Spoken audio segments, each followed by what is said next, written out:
How you doing? It's Sandesh here, and I'm here to do a video on our article on Al Jazeera, and it's called Why Are NATO and China Facing Off Over Ukraine. Before we get into the article, if you could follow me on X and subscribe on YouTube, Rumble and Odyssey as well, if you don't mind, please. I'm going to get into it now.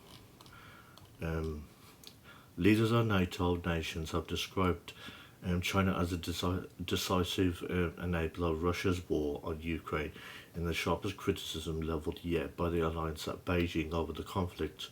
While NATO members and China have traded bombs before, this statement part of a communiqué issued on Wednesday by the alliance during its 75th anniversary summit in Washington, D.C.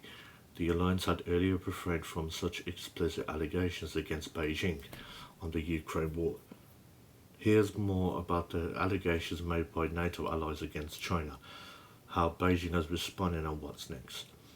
During the NATO summit, which started on Tuesday and ends on Thursday, which it already ended at the time of this video, leaders from all 32 NATO members signed off on a 38-point declaration. The document accuses China of enabling the war in Ukraine through its No Limits partnership and support for Russia's defense industry. The No Limits partnership was announced in February 2022 after a meeting between Chinese President Xi Jinping and his Russian counterpart Vladimir Putin days before Russia launched a full-fledged invasion of Ukraine. It declares that there are no limits to the friendship between the two countries, and there are no forbidden areas of cooperation. The NATO declaration explicitly requests China to cease all material and political support of Russia's war effort, including the supply of dual-use materials that can be used in weapons. The PRC, People's Republic of China, cannot enable the largest war in Europe in recent history without negatively impacting its interests and reputation, the communiqué reads. How has China responded? A spokesman from the Chinese mission to the European Union released a statement on Thursday in response, saying the communiqué is full of Cold War mentality and belligerent rhetoric. Additionally, the spokesman said the content of the communiqué pertaining to China is rife with provocations, lies, incitement and smears. China's core position on the Ukraine issue is to promote peace talks, political settlement, which has widely been recognised and appreciated by the international community, according to the spokesperson. In February 2023, China put forth a 12-point plan to end the Ukraine war, while Russia has since described it as a potential roadmap for negotiations to end the war. Ukraine has rejected the Chinese proposal. NATO also accused China in its summit communique of posing systematic challenges to Euro-Atlantic security through cyber and hybrid activities, including disinformation. The alliance has accused China of working in concert with Russia to undercut and reshape the rules-based international order, calling this a cause for profound concern. Russia and China have long accused the West of hypocrisy when it comes to the implementation of international law. At the summit, China also accused China of engaging in cohesive tactics and efforts to divide the alliance.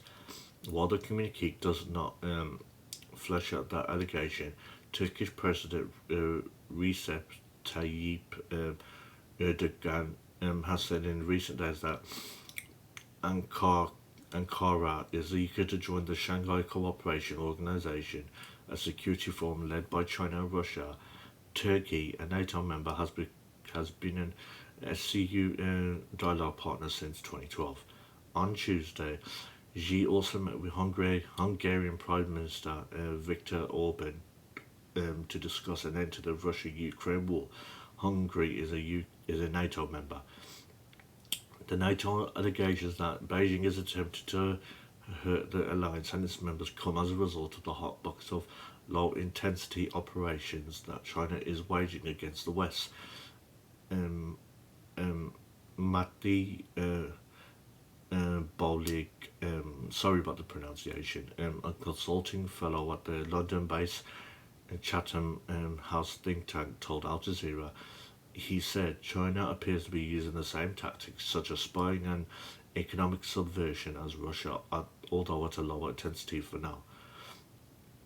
While NATO's rebuke of China very well could happen last year, there are also new reasons behind the intensifying he said, who has researched Russia-NATO relations and Russia-China defense relations.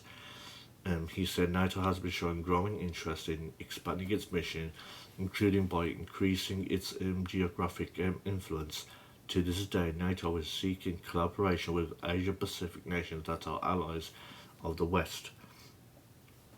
Our good entry point for NATO to look at China's relationship with the Indo-Pacific is to look at its involvement with Russia's war against Ukraine, he said.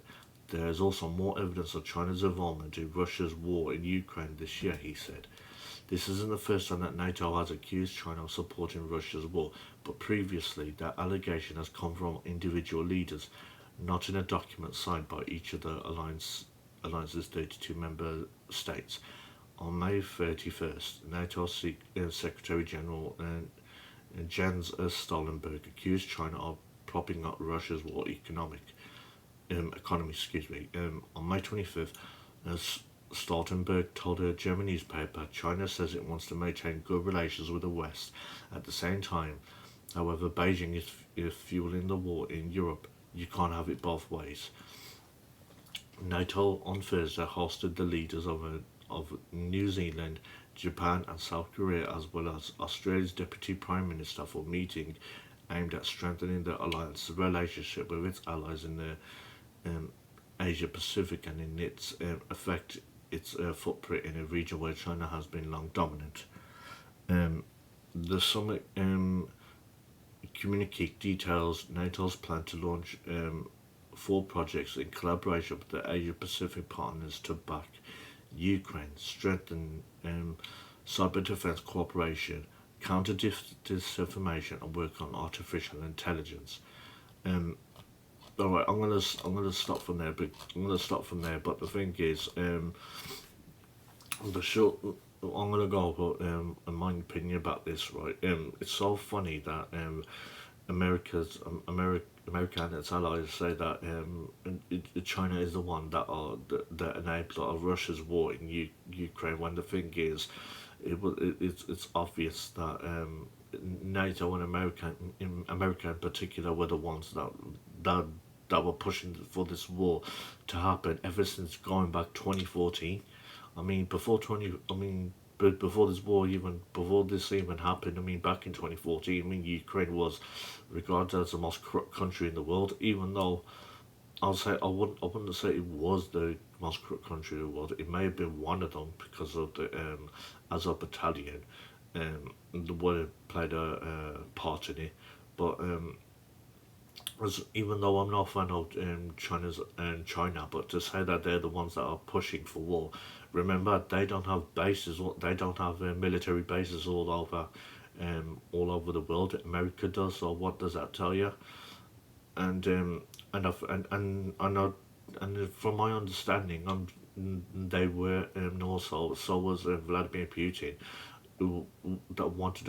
that did come up with a plan to in this war. It's just that NATO and its allies are the ones that are like, no, we're going to keep on doing this. That's pretty much what is going on. So yet again, more lies, more lies, more lies, and no one wants this. But it doesn't matter. It's not about what we want. It's about what they want.